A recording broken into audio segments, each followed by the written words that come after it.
गुज़िश्ता शब भारत की तरफ से पाकिस्तान पर किए गए हमलों के बाद सूरत-ए-हाल यकसर तब्दील हो गई और जंग के खदशात जंग में बदल गए। भारतीय जंगी जुनून रंग ले आया, लेकिन उसे पाकिस्तानी मुसल्लह फ़ौज की तरफ से जवाबी कार्रवाई की वजह से ज़बरदस्त नुकसान उठाना पड़ा है। ताहम पाकिस्तान की तरफ से की गई जवाबी कार्रवाई में किसी भी सिविलियन को निशाना नहीं बनाया गया, जबकि इसके बरखिलाफ पाकिस्तान पर भारतीय हमलों के नतीजे में दर्जनों पाकिस्तानी मासूम शहरी शहीद व ज़ख्मी हुए हैं। पाकिस्तान ने जवाबी कार्रवाई में दुश्मन के फौजी ठिकाने तबाह किए और 5 लड़ाका तैयारे मार गिराए, जिनमें फ्रांस से हासिल शुदा राफेल तैयारे भी शामिल हैं।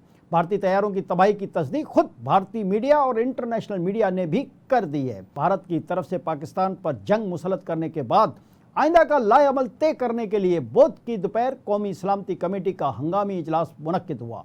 कौमी सलामती कमेटी के इजलास में पाकिस्तान की मुसल्लह फ़ौज को मुनासिब कार्रवाई के लिए मुकम्मल इख्तियारात दे दिए गए हैं। वज़ीर-ए-आज़म शहबाज शरीफ की ज़ेर सदारत कौमी सलामती कमेटी का अहम इजलास मुनक्किद हुआ।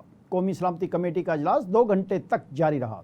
वज़ीर-ए-आज़म हाउस में होने वाले इजलास में chairman joint chief of staff committee और तमाम सर्विसेज चीफ शरीक हुए।